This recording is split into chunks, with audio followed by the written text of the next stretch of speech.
अभी हमारी मौजूदगी जो है गर्दनी बाग धरना स्थल पर है और हमारे पीछे जो आप भीड़ देख रहे हैं वो है बिहार राज्य कार्यपालक सहायक सेवा संघ के लोग। ये अराजपत्रित गुट के लोग हैं और अपनी मांग को लेकर के गर्दनी बाग धरना स्थल पर आए हुए हैं। क्या कुछ मांग है सरकार से, क्या चाहते हैं, क्या इनकी परेशानी, चलिए इनसे ही जानते हैं कि आज धरने पर बैठे हैं, क्या कुछ मांग है, क्यों आए हुए हैं। आज बिहार राज्य कार्यपालक सेवा संघ जिला इकाई पटना के द्वारा 1 दिवसीय धरना किया जा रहा है। हमारी विभिन्न मांगे हैं कि हमें अस्थायीकरण और नियमितीकरण वेतनमान दिया जाए, क्योंकि सुप्रीम कोर्ट का भी आदेश है समान काम समान वेतन। क्योंकि हम लोग 12-14 वर्षों से समाहरणालय, सचिवालय आदि जगहों पर मतलब RTPS हो गया, म्यूटेशन, दाखिल खारिज, जितना भी अंचल स्तर पर होता है, सभी कार्यों का निष्पादन ससमय कार्यपालक सहायकों के द्वारा ही किया जाता है। परंतु इतने वर्ष हो जाने के बाद भी हम लोग को अभी तक अस्थायीकरण और वेतनमान जैसी सुविधाएं नहीं दी गई है। हमें माननीय मुख्यमंत्री जी जो हमारे बिहार के मुखिया और हमारे गार्जियन है, उनसे विनम्र अनुरोध है कि हमारे मांगों पर सहानुभूति पूर्वक विचार करें और हमें अस्थायीकरण वेतनमान दे। चूंकि सुप्रीम कोर्ट का भी आदेश है। हम लोगों को बहाल किया गया था, हम लोग को संविदा पे बहाली 2012 में किया गया था। तो क्या संविदा पे जब आप लोग को बहाली किया गया था तो उसमें लिखा हुआ था कि आप लोगों को आगे जाकर स्थायीकरण किया जाएगा या फिर मानदेय जो है बढ़ाया जाएगा? ये कहीं किसी को नहीं लिखा रहता है। यहाँ जिसका रेगुलर नौकरी भी होता है, क्या उसको लिखा रहता है?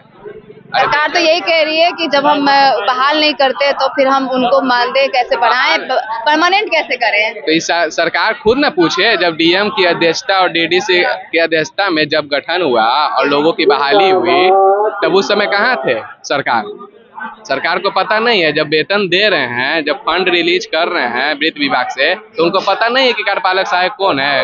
वेतन कोई किसी को ऐसे ही दे देगा?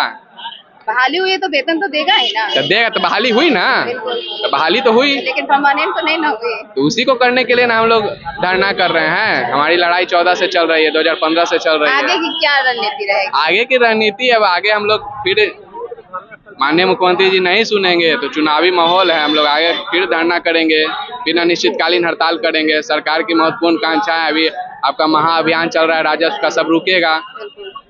जब हम काम ठप हो जाएगा, अगर मांगे नहीं सुनी जाएंगी, हमारे ऊपर सहानुभूति पूर्वक विचार नहीं करेंगे तो काम ठप होगा। अब होना है। अभी तो हम लोग आज रविवार 1 दिन का किए हैं, हो सके कल को हम लोग अनिश्चितकालीन कर दें। क्या कहेगा? अनिश्चितकालीन धरने पर जाएंगे लोग? आपने जो सवाल किया इनसे, वो सवाल सरकार से आप पूछिए। आप पत्रकार हैं कि किसी सरकार तो यही कहती है ना। जवाब दे रहे हैं। सरकार क्या कहती है वो तो सरकार की बात आपने कहा। तो जब सरकार यही बात कहती है कि भाव किसी का लिखा हुआ नहीं रहता सेवा स्थायीकरण, तो पूछिए कि अशोक चौधरी समिति क्यों उन्होंने बनाया, किस काम के लिए बनाया? तब क्या जो एक रिटायर व्यक्ति था मुख्य सचिव के पद से, है ना, तो किसी को सेवा स्थायीकरण नहीं हुआ, लेकिन उस एक आदमी को जो मुख्य सचिव के पद से रिटायर किए श्री अशोक चौधरी, उनको फिर से दोबारा वेतन देने के लिए वो अशोक चौधरी समिति बनी है। तो सरकार का उतना खजाना खाली हुआ, उनको मुख्य सचिव के बगल में चैम्बर दिया गया। किस बात के लिए? उनका चेहरा चमकाने के लिए, सरकार का फंड हड़पने के लिए। तो अशोक चौधरी समिति तो बना ही इस बात के लिए था कि जितना भी सेवा नियमिती से छूट गए लोग हैं, क्या जितने भी पद हैं जिस पर बहाल सरकार कर रही है, सरकार का क्या संकल्प है कि अस्थायी पदों पर जब तक अस्थायी नियुक्ति नहीं होती है, थोड़े से समय के लिए, शॉर्ट टाइम के लिए हम संविदा पर बहाल करेंगे। आपने नियम ही बदल दिया। आपका लिखा हुआ कुछ है, आप कर कुछ रहे हैं। जो काम शॉर्ट टाइम के लिए, उसी पर आप संविदा से ले सकते हैं। आज यहाँ सड़क बनाना है, हमेशा सड़क नहीं बनेगी। तो यहाँ पर कोई इंजीनियर है, इसके लिए है, उसको हम 6 महीना के लिए, साल भर के लिए संविदा पर ले लिए। लेकिन जो रेगुलर पोस्ट है, कंप्यूटर का 1 टाइम पोस्ट है, एक दिन काम होगा, दूसरे दिन काम नहीं होगा। जन्म जन्मांतर तक अब होगा, जन्म जन्मांतर तक होगा। तो इस पर अस्थायी नियुक्ति क्यों नहीं होनी चाहिए? तो सरकार के रूल के खिलाफ सरकार काम कर रही है कि जो पद अस्थायी पर के लिए आप लोग मिले, लिखित आवेदन या फिर जो कुछ भी प्रक्रिया रहती है वो नहीं, आगे मैं बता रहा हूँ। दुर्भाग्य इस बात का है कि जिस सामान्य प्रशासन विभाग ने आदेश जारी किया सेवा नियमितीकरण के लिए अशोक चौधरी समिति का, उसकी अनुशंसा विधानसभा से पारित हुई, उसका आदेश जारी किया सामान्य प्रशासन विभाग ने, और उसी विभाग में काम करने वाले कार्यपालक सहायक हैं, और उसी को इसका लाभ नहीं मिला। चिराग तले अंधेरा। काम तो ये ले तो रहे हैं और उसका हाँ, लाभ उसके नहीं ले मंत्री रहे है मुख्यमंत्री। सामान्य प्रशासन विभाग के मंत्री कौन है? मुख्यमंत्री है। गृह विभाग के मंत्री कौन है? मुख्यमंत्री है। आपदा विभाग के मंत्री कौन है? मुख्यमंत्री है। नाराजगी जो है मुख्यमंत्री से ही है। अरे भाई, तो मंत्री हमारे वही है, मुख्यमंत्री है, तो किससे हम मांग करेंगे? अरे मंत्री हमारे वही है, मुख्यमंत्री है। तो मुख्यमंत्री से नाराजगी है तो यहाँ धरने पर नाराजगी बैठे नहीं है। एक ही दिन में आपके ना मांग नाराजगी है, ना मांगेंगे। मोहब्बत है। हाँ। ना नाराजगी है, ना मोहब्बत है। ये सीधा सीधी राजनीति है। हम काम करते हैं, हमको पैसा चाहिए। हम काम करते हैं, हमको सम्मान चाहिए। हम काम करते हैं, उस काम के बदले हमको दाम चाहिए, हमको वो सम्मान चाहिए। इसमें नाराजगी और एक दिन धरने पर बैठ जाइएगा तो सर नाराजगी खत्म हो जाएगी। नहीं, बहुत झेले हैं हम लोग। गया में हमारे 75-80 लोगों को बर्खास्त कर दिए थे कोरोना के ठीक पहले। बहुत लड़ करके फिर सबसे अभी बगल में धरना दे रहे हैं। ये जा करके देख लीजिए, विशेष सर्वेक्षण वाले। तो बिहार ही नहीं, पूरे हिंदुस्तान में इस सरकार ने नया रिकॉर्ड बनाया है नौकरी छीनने का। 2023 में 18,000 आंगनबाड़ी कर्मी को सरकार ने बर्खास्त कर दिया था। लड़ करके फिर हम लोगों ने आप लोग को भी कोई नोटिस पीरियड मिला है? नहीं, अभी नहीं मिला है, लेकिन इसके पहले हम तो अभी लड़ना ही शुरू किए। कल से लव लेटर आना शुरू हो जाएगा। अभी तो लड़ना ही शुरू किए, तो कल से लव लेटर आना शुरू हो जाएगा। तो हम लोग उसको लव लेटर ही कहते हैं। तो लव लेटर आएगा तो देखा जाएगा। लेकिन सरकार आपके पक्ष में नहीं होगा। मुख्यमंत्री जी से हम सादर निवेदन करना चाहते हैं कि आप वो खुद अपने दिल पर हाथ रख करके सोचें कि जिस सामान्य प्रशासन विभाग ने सेवा नियमितीकरण का आदेश जारी किया, मंत्रिमंडल से अशोक चौधरी समिति की अनुशंसा पारित हुआ, विधानसभा से पारित हुआ, उसका आदेश सामान्य प्रशासन विभाग ने जारी किया। फिर उसी विभाग में काम करने वाले कार्यपालक सहायकों का सेवा नियमितीकरण क्यों नहीं हुआ? उसका वेतनमान क्यों नहीं बढ़ा? उसकी सुविधा क्यों नहीं बढ़ी?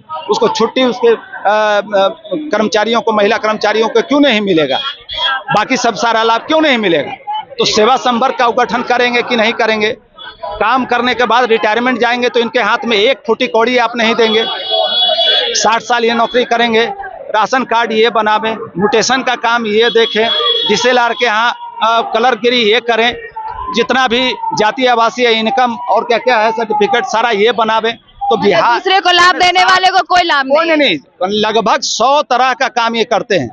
तो कितना 60 या 100 60 से ऊपर काम करते हैं। 60 प्रकार का ये काम करते हैं, है ना। और इनको कुछ नहीं। चुनाव अभी होगा। जिस गिनती वाले रूम में जाइएगा, जहाँ गिनती होता है, कंप्यूटर पर डेटा फीडिंग होता है, सब ये कार्यपालक सहायक को मिल जाएंगे। भूखे प्यासे, कोई चना चबा करके, कोई चाय पी करके 36 घंटा काम करते हैं। सरकार 1 रुपया बढ़ा करके देती है पैसा? इसलिए काम का दाम नहीं मिलता। नहीं, बिल्कुल नहीं। सम्मान नहीं मिलता, दाम नहीं मिलता। हमको सम्मान और दाम दोनों चाहिए, और दोनों हमारी 11 सूत्री मांग है। क्या रणनीति रहेगा? आज 1 दिवसीय धरना क्या यहीं तक खत्म हो जाएगा? नहीं, खत्म नहीं होगा। अभी तो शुरू हुआ। हमने कहा कि अभी तो शुरू। ये चेतावनी है। हाँ, बिल्कुल चेतावनी नहीं है। हम सरकार का कान जो है ना खड़का रहे हैं कि जाग जाइए। हम लोग जाग चुके हैं, और ऐसा ना हो कि 2015 वाला हो जाए, 2020 वाला हो जाए और 2017 वाला हो जाए। चुनाव भी है। हाँ, वो चुनाव तो है ही। चुनाव अपनी जगह है। हम तो सरकार का काम करते हैं। जब हम सरकार का काम ठप करेंगे तो न ब्लॉक चलेगा, न चुनाव होगा। बिल्कुल, न जाति प्रमाण पत्र मिलेगा, न आवासीय मिलेगा, न म्यूटेशन होगा, है ना। कोई बने न LPC मिलेगा, कोई काम कागज आपको नहीं मिलेगा। और नाराज करने का मतलब है सरकार अपने पैर पे कुल्हाड़ी मारे। बिल्कुल की पोस्ट पर है। सरकार का इंजन और मैंने बंद कर दे सकते हैं। कार्यपालक सहायक तो हर विभाग में महिलाएं भी बड़ हैं। हर विभाग में देखा जाए तो महिलाएं हैं ही आगे। तो हम लोग भी तो यही चाह रहे हैं कि हम लोग के भी वेतन में बढ़ोतरी हो, और सबसे बढ़िया है हम लोग के नियमित किया जाए ताकि हम लोग का भविष्य अच्छा हो। ये नहीं हम लोग काम सरकार के लिए कर रहे हैं, लेकिन उस तरह से हम लोग के सम्मानजनक हर चीजें नहीं मिल रही है। इसीलिए क्या कहिएगा? महिलाओं को जो अधिकार होने चाहिए, आप लोग छुट्टी चाहिए, जो भी चीज चाहिए, वो नहीं मिल रहा है। जो मिलना चाहिए वो तो नहीं मिल रहा है, महिला हो या पुरुष हो। ऐसा थोड़ी है कि महिला का वेतन कम है या पुरुष का वेतन ज्यादा है। नहीं, उस चीज जो काम कर रहे हैं उसका वेतन जो है वो मिलना चाहिए। क्या कहिएगा, महिलाओं को अपने अधिकार के लिए धरने पर बैठना पड़ गया है। माननीय मुख्यमंत्री जी से मैं अनुरोध करना चाहूंगी कि हम लोग को भी थोड़ा वेतन बढ़ा दिया जाए और जो 5% पे किया गया है उसे 10% किया जाए, क्योंकि हम लोग का भी बहुत बड़ा योगदान है। माननीय मुख्यमंत्री जी जितने भी योजना चलाते हैं उस योजना को सफल हम लोग ही बनाते हैं। जन्म से लेकर मृत्यु तक, जब बच्चे का जन्म होता है उस टाइम से लेकर उनकी मृत्यु तक का हम लोग काम करते हैं। पेंशन हो गया, वृद्धा पेंशन हो गया, सारी योजना का उनका सरकार की योजनाओं का लाभ लोगों को पहुंचाते हैं, लेकिन खुद को लाभ नहीं, खुद को लाभ नहीं है। उतना कम वेतन में हम लोग घर का सर्वाइव नहीं कर पाएंगे। फैमिली है, घर है, बच्चे हैं, उन लोग का सर्वाइव करना बहुत मुश्किल है। आजकल के बच्चों को पढ़ाने के लिए कि कितना मुश्किल है। एनुअल फी 10,000 20,000 लग जाती है और हमारा वेतन ही 20,000 है। उतना में कैसे होगा, घर कैसे चलेगा, परिवार कैसे चलेगा?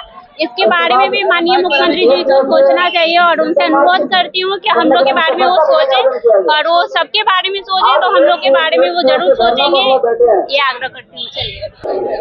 तो कार्यपालक सहायक के जो लोग हैं यहाँ पे बैठे हुए, इनका कहना है कि जन्म से लेकर के मृत्यु तक की जितनी भी प्रक्रिया होती है, जितने भी कागजात बनते हैं, सरकार की जितनी योजनाएं होती हैं उनका लाभ हम लोगों तक पहुँचाते हैं, लेकिन खुद के लाभ के लिए हम धरने पर बैठे हैं। माननीय मुख्यमंत्री से ये हमारी मांग है, अनुरोध है कि हम पर ध्यान दिया जाए। आगे आने वाला चुनाव के पहले उनकी मांग है जो वो पूरी करे। धरने पर बैठे हैं और अगर नाराज हो गए तो शायद सरकार को महंगा पड़ जाए। आपकी क्या प्रतिक्रिया, कमेंट बॉक्स में जरूर दें।